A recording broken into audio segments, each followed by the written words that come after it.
Hi everyone, Dr. Joanne here. Welcome to this mindset video on grief and death.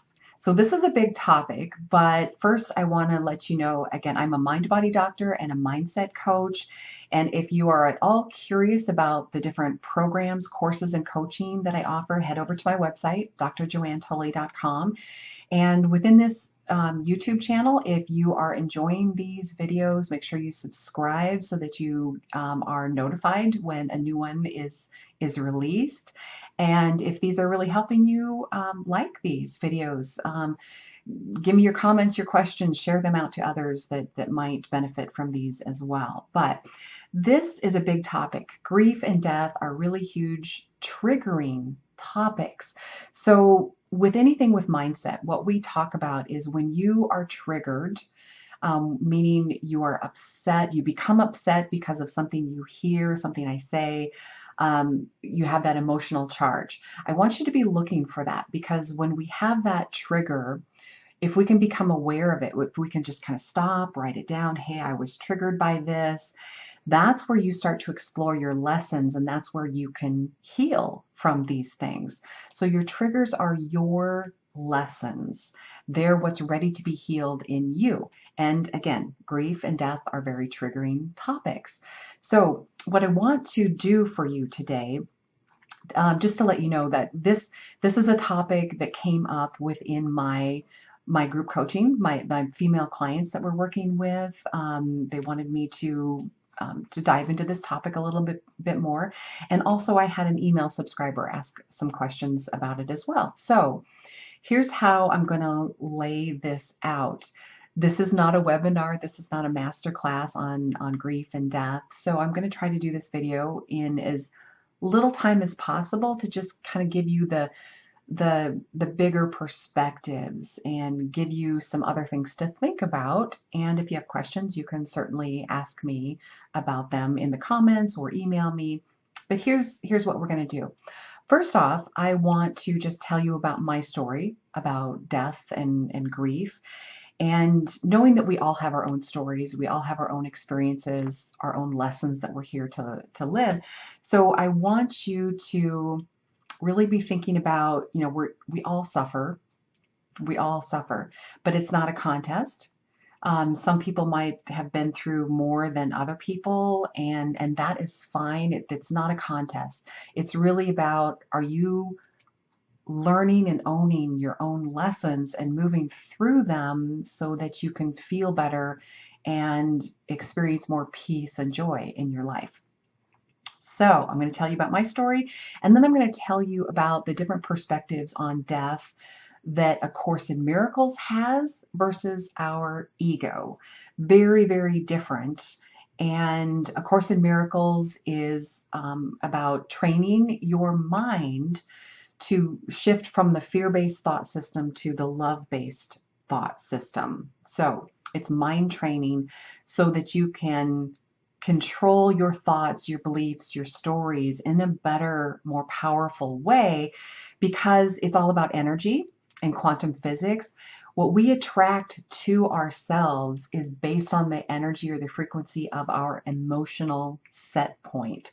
So if our emotions are in joy and peace, then we attract experiences to ourselves that match that vibration.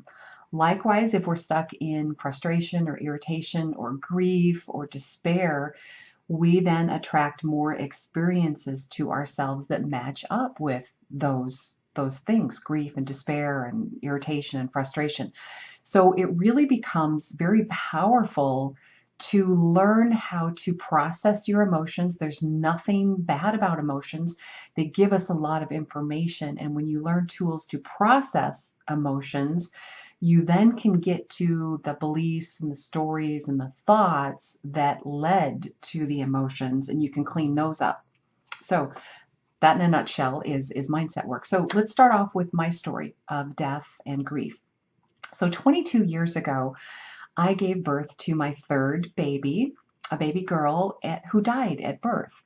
And my whole story around that time in my life, I was searching. I was confused about spirituality and religion and God and Jesus and all the things. I just didn't know what to do with it all. I was searching. And after I already had two children, a boy and a girl, and just the birth process really opened my eyes to like, oh my gosh, the miracle. And there's got to be some larger force behind all of this. It's just, a beautiful time and all of that. But I was searching because religion made no sense to me at all. I just didn't know what to do with it. And part of that was just my upbringing. A lot of people have the same stories around people who maybe are very, very religious, but also very hypocritical, and tried to tell me I was a bad person because I didn't go to this particular church. And yet I would look at them and think, well, you're the meanest person I know. How does that compute? Anyway, I was searching, and we all have to do our own searching. So back up a year before I gave birth and this daughter died. So I was searching, and I, for some reason, was drawn to books on death and dying. I couldn't explain it. It was the weirdest thing, but I was so curious what other cultures around the world believed happens to us when we die. So the common theme of all the books I was reading was that our bodies are temporary. It can be like, you can think of it like you go on vacation and you rent a car and then you take it back when you're done. So our bodies, we're truly spirit, we're mostly energy, but we take on certain bodies to learn certain lessons when we come here. And when we die, it's like we just set aside our body, we lay it aside. We're still very much alive in spirit, but we're in a different form. We're energy now. So to communicate with someone who has passed on, you have to dial into their frequency. And it's easier to do that than you think, than I thought. But this is the type of things that I was learning about death and dying. And so then, in January, right before January, my husband at the time, my first husband, Steve, and I were talking like, you know what? I don't know. I don't know if I want a third baby. I'm, you know, I'm okay with it and I'm okay with not. We were just really on the fence, both of us. And so we decided to not specifically try to get pregnant, but also not avoid it either. Just whatever. I was just going with the flow. And so I became pregnant right away, right out of the gate, first try. And I was like, okay, so must be a lesson here or something, or there's must be something for me here. So went with it. And it was the strangest pregnancy. It was classic textbook normal pregnancy for me. So I didn't do all the tests. I had two beautiful, healthy children, a boy and a girl already, who were, at the time, they were 3 and 1. And so I didn't feel that I needed to do the testing. It's like everything was tracking. I was working with a midwife. Everything was tracking my normal pregnancy. And, so the thing that that had me questioning, what's going on here, every single person I told that I was pregnant had a negative reaction. Was like, what are you doing? Oh, I'm so sorry. This is going to be so difficult. What were you thinking? To the point where I was like, okay, that's really heavy energy to be putting on me. I'm happy. So I stopped telling people I was pregnant. I'd even, when I was 8 months pregnant, very pregnant, I went to a family reunion and no one knew I was pregnant. And they were like, oh my gosh, Joanne, what are you thinking? Like, shut up. It was just very weird. So then all this time, this whole year process, again, I'm reading books on death and dying. It was settling into me that I was being guided and led, that someone close to me was going to die. And every day on my way to work, I passed this major funeral home, Hamilton's Funeral Home on 2nd Avenue. And I just knew. It hit me one day driving past it. I'm like, someone close to me is going to die and the funeral's going to be there. And really, I thought it was my husband. He was 14 years older than me. I thought it was going to be him that was going to die. And you know what? Like I was calm about it because of what I was reading and processing on my own. Anyway, fast forward to the birth of my third child. By then, um, kids are now 4 and 2 years old, and then I've got this new baby that's coming, and there were problems with the baby. And just 10 days before she was born, I, went to a regular midwife appointment, and she's like, your baby hasn't turned yet. Let's just go in and get an ultrasound and just kind of check some things out. And so we did, and there were so many problems wrong with the baby, and we don't need to go into all of that. But here's the deal. Over the next 48 hours, you would not believe the synchronicities that happened. And I was paying attention because there was just too many of them. At first, I was like, well, that's a coincidence, and that's a coincidence, and that's a coincidence. And then I was like, there's too many coincidences here. This this is all trying to get my attention. There's very synchronistic things going on that I can't explain, but they're important to me, and things were working out. The most important things to me at the time were just working out very smoothly, even though I was in the midst of this horrible experience.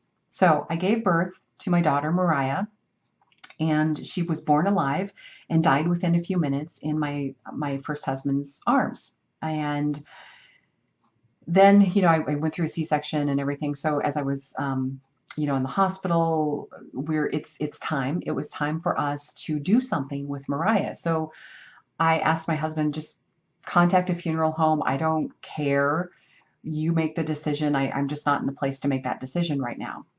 And so a couple hours later, he comes back to me and he's like, okay, I've made the arrangements at Hamilton's funeral home on 2nd Avenue. And I just kind of stopped dead in my tracks. And it's like the light bulb went off, and just everything, all of these lessons over the prior year just like became very clear.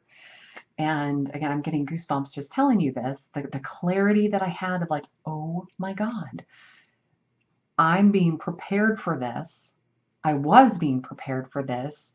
Everything, I had the person wrong, but everything, Hamilton's funeral home, and I was being prepared for a death very close to me that, possibly would have sent me over the edge. And it just was, and I'm not saying that like, I grieved, I cried, all the things, but I also had in my mind of like, this was for my benefit. This was all happening for my benefit. I needed to experience this because I was shifting into a different career path and everything. And like, I needed to go through this experience. This was for my benefit. And so I got to this place very quickly, relatively quickly, of like, this was a gift. Mariah was my little angel. She was here to help me with certain things. And I allowed that process to unfold.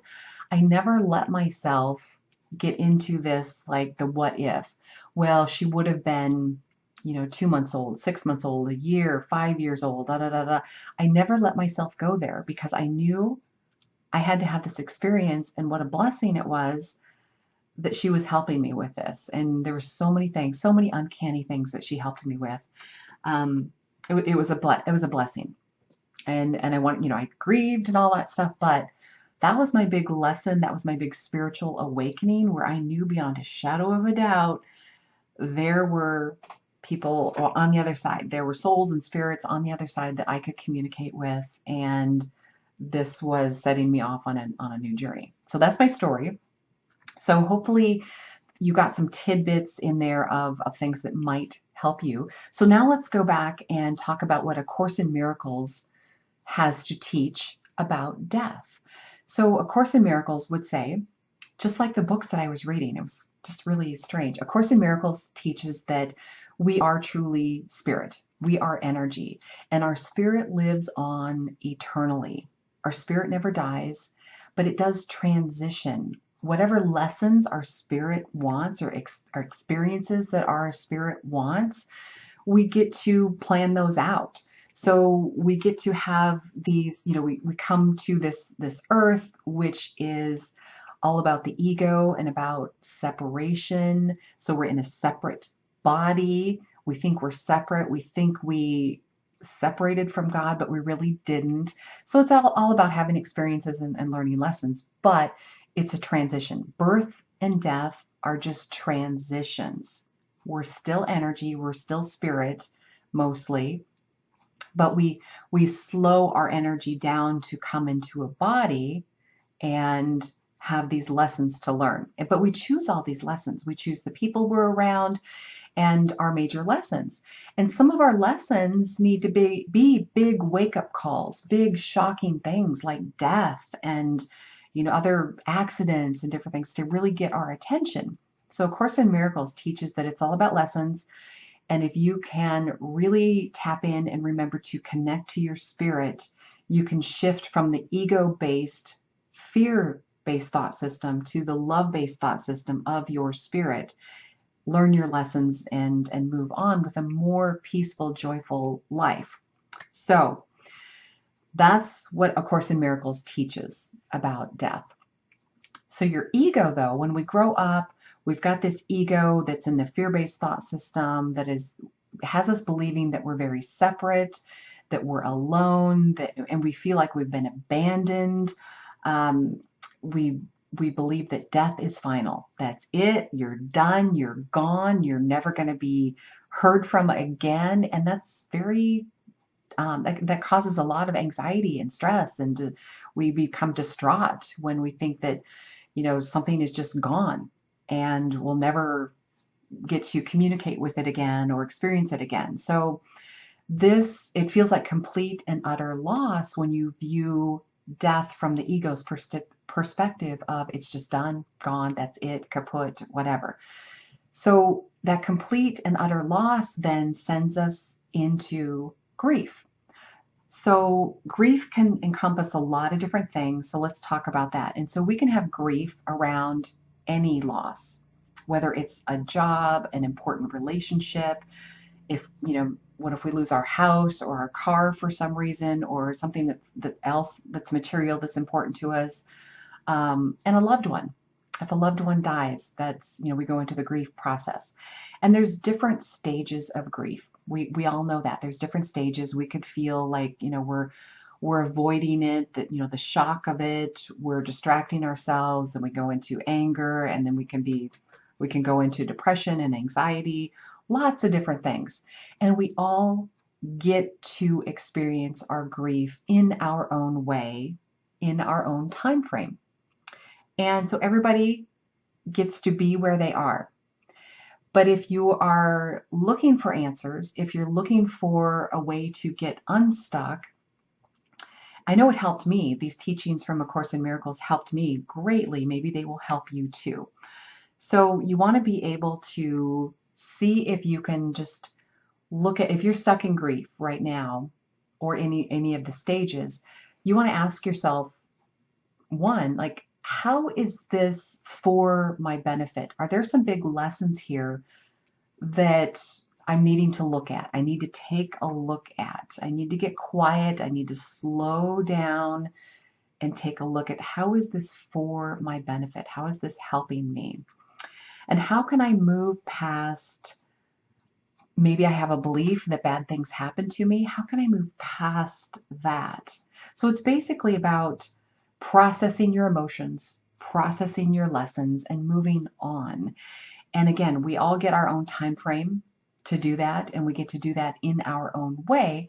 But it becomes, it's easy to get stuck in that. And we try things that aren't necessarily moving the needle for us or helping us in a significant way. So that's just the quick lesson on death and grief. Now let me answer 3 specific questions that came up from my group, a group of women that I'm currently working with, plus an email subscriber. So the first question comes from somebody in my group who is doing the work, who is processing her lessons, processing her emotions, learning the lessons from A Course in Miracles. And what she's confronted with is this question of how to deal with other people who don't know the truth about death. So let me unpack that for those of you that aren't currently doing mindset work or A Course in Miracles work or anything like that. what we talk about, the truth is kind of wherever you're at, whatever's resonating with you that feels really good, like this is my truth right now. And I will tell you that my truth has changed quite a bit over the years. As I've gotten new information, new insights, new lessons, my truth changes. So you get to have whatever belief systems are in place right now. But if the belief systems are not helping you feel better, you get to question them. You get to question your beliefs and see if there's something else that is more true for you in the moment. You get to you get to call the shots on that. You're more powerful. You don't have to believe necessarily what other people believe. You don't have to believe what I'm saying. If it helps you feel more calm and peaceful, great. If it triggers you again, that's your lesson, but you can do with it what you want and move on. So, how to deal with others that don't know the truth, which she's meaning her truth. Her truth about death is just a transition and there's lessons around this and everything. The biggest thing there is we want to help. We feel compelled to help. And most of the women that I work with were very sensitive. We it's been drilled into us to really, really tune into how other people are doing, how other people are feeling. We're compelled to help them with their emotions. We take on their emotional stuff. And we have to learn to honor our own lessons and our own emotions and let other people have their own emotions and their own lessons. We don't need to solve their problems. We don't need to take on their energy because it doesn't help them and it doesn't help us. So my neighbor came up with this really great analogy, and within her family, she's got three little kids, and they call it watching your bobber. So if you're fishing, and you've got that bobber in the water, are you watching your own bobber, or are you paying attention to other people's fishing pole and their bobber? You're too in other people's business or what's going on with them, trying to solve their problems, trying to get them aware of, like, you can see what they're doing. It's so much easier to see what other people are doing to get in their way, but you always have to bring it back to yourself. Stay in your own lane, work on your own issues, and when you feel peaceful and calm and filled with love and blessings and compassion, then you can share that with other people. That's the most beneficial way that you can help. You lead by example. So with this question, it's like get yourself so calm and peaceful, so filled with self-compassion and peace that your cup is running over and you can share this love and compassion and blessings from the saucer. So you're not emptying your cup, you're not depleting yourself, but you're sharing from the excess because you've done the work. You're staying in your own lane. You're letting other people have their own beliefs and their own truth. You're waiting for them to ask you. Wait for them to ask you for help. Ask for your opinion before you offer it up, because if you just tell people without them asking, sometimes they're just not ready to hear it. And that's okay too. Let them have their own lesson and let them process in their own way. So when other people don't know necessarily what we know or don't have the belief systems that we have, we need to stay in our own lane. We need to be the beacon. We need to be the light, guiding them through our own actions. And we need to wait for them to ask our opinion. But I will say, some of the experiences that I've had after the death of my own daughter, when I've been in meditation, dead people come to me. And I've had some really, really profound experiences with this. I had a cousin come to me after having a heart attack and dying. And oh my gosh, that one blew me away because she was a year younger than I was, and she had a heart attack, and I think was that like 4 years ago now? So, I think I was 51, she was maybe 50-ish. I can't remember exactly. It doesn't matter. But anyway, she came to me in meditation. And, when we were kids, she always called me Joe. She was like, "Hey, Joe, check this out." And it's in my vision that I had in my meditation, it's like she had the paddles that where you electrically shock somebody to get their heart working again.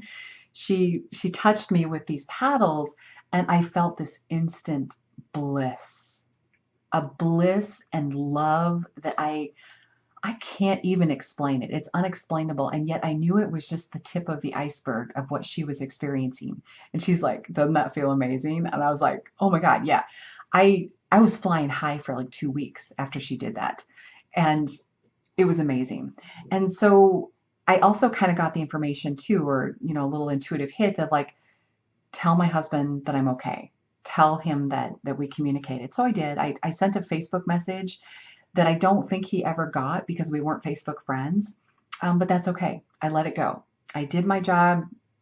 A lot of people, I've had to learn the lesson too of just give the information, share the information, and let it go. They're going to process it in their own time. They might dismiss it, and that's okay too. So, you have to kind of feel through, giving people information before they ask and not getting too twirled up in it. Of like, I was asked to pass the information on. I did, but I didn't get all twirled up in like, oh my God, what does he think of me? And, I used to, but I don't anymore. Anyway, that was one experience. Another big breakthrough, my grandparents that I didn't really get along with when growing up, they came to me one time during a meditation. Oh, so amazing. And they were just like, yeah, sorry about that. We had our own issues going on, but we are your biggest cheerleaders right now. We just love what you're doing. And you go, girl. We are your biggest cheerleaders. And it just, it touched my heart so much. And anyway, and then I've had people show up in my meditations that I don't know in particular. And so I've had messages to pass on, and, I pass them on and I just move on myself. And they're usually people are not ready for it, and that's okay. So, but stay in your own lane as much as you can. If you're asked to share a message, share it and then move on with your own life and everything and just drop it. Let them get the lesson in their own time when they're ready. So, dealing with others that aren't on the same place as you, the same frequency as you, be the beacon, be the light. So, hopefully that helps answer that question. The second question came from an email subscriber, and I'm going to break her question down into two parts here. So one is like, what can I do to have others validate what I'm feeling or going through? Okay, so I did a video several years ago on how to help a loved one who is sick. You're compelled to help and everything, but when we look at the mindset stuff and what truly helps, there's some things that help and there's some things that don't. And when your ego gets in the way, your ego demands help in a certain way. It wants to be validated. It wants other people to kind of come in the hole with you. If you're in a hole, you're in this depression, you're feeling anxiety, despair, all the things. You're in ego mode. The ego is controlling you. The fear-based thought system has control over you, and we all get there. We're all there at some point in our life.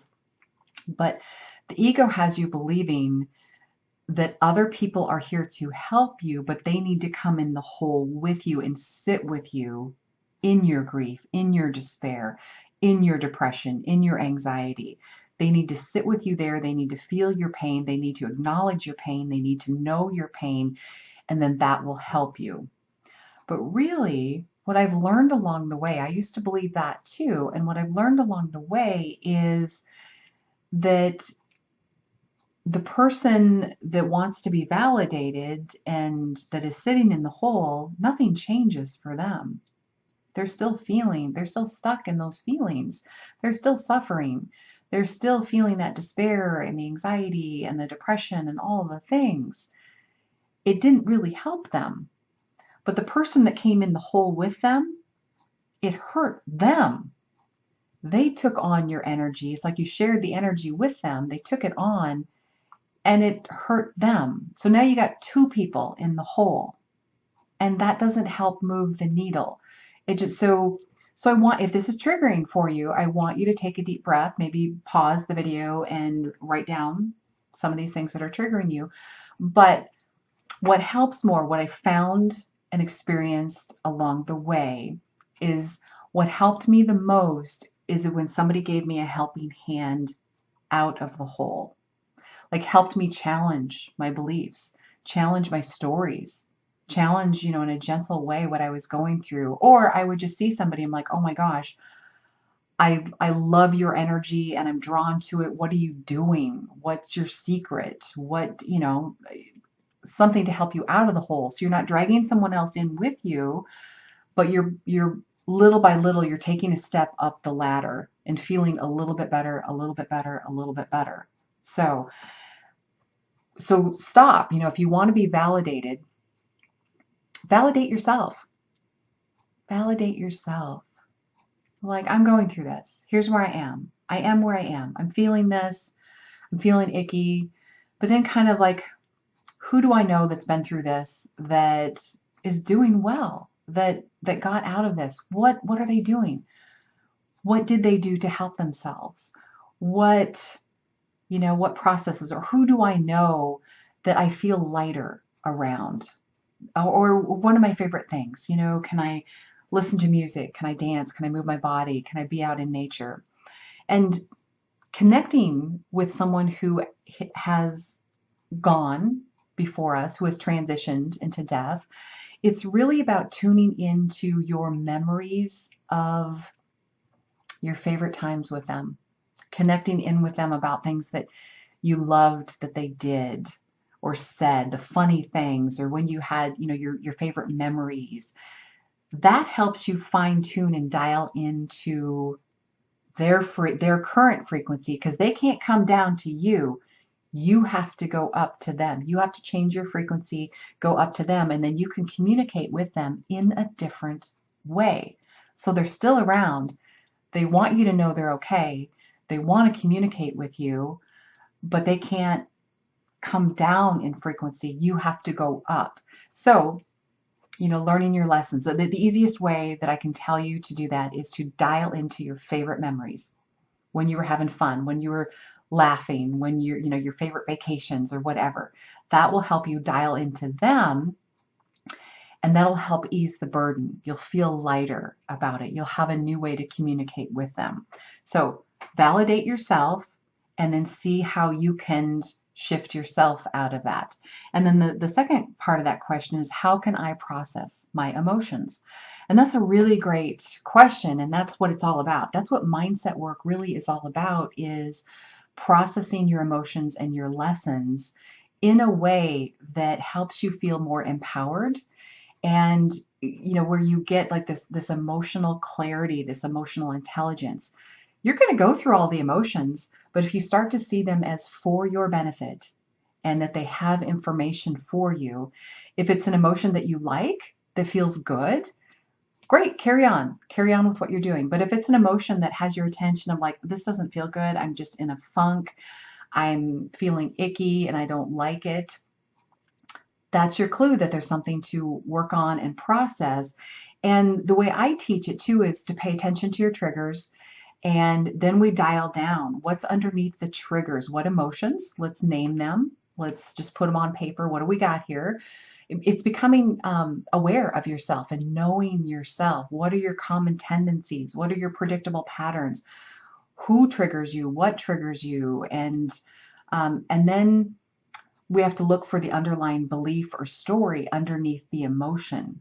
And a lot of times it's very, very common limiting beliefs, like, I'm all alone, no one will help me, I'm unlovable, I'm a mistake, I don't matter, I'm not good enough, everything's difficult, all the things that are so very common. And then it's working through different ways to process those. There's a ton of different ways, but the thing is, you have to, once you start it and find a way that works best for you, then you stick with it and you keep working at it. And it's a journey. You need some time to really learn to process your emotions in a better way, because you get to a point where you're feeling better, and then you drop all the things that you've been doing, and then you go back down and like, oh, this didn't work, it doesn't feel good anymore. And really, it's just that you stopped doing the things that did work. So it's a matter of beginning the process again. And that's in a nutshell what it's all about. But sorry this was longer than I expected. Hopefully this helped give you a different perspective on death and dying and grief and the process. Make sure to reach out if you have other questions, if you want to talk. Again, visit my website if you want to look at the programs that I have. It's a these are tools for a lifetime that I teach. Because if you stay stuck in emotions that don't feel good, in belief systems and stories that don't feel good, it affects your health. And grief typically affects the lungs, but it can do anything at any time. Our bodies are all different. And so it's going to be a little bit different for everyone. But when you are in a constant state of emotional stress, it wears down your body. You will start to have aches and pains and physical symptoms and maybe autoimmune diseases and other illnesses. So you got to pay attention to that. And you can work your way out of it. It's just you need to learn some different tools, some new tools, and you have your own way of processing that and moving through that that's very specific to you. It's just getting you the tools to help you figure it out for yourself, to help you move down that direction so you can learn to heal yourself. That's my main program because I want you to have the tools for a lifetime. Hope that helps. And let me know what other topics that you want some videos on. And thanks for watching, and I'll see you in the next video.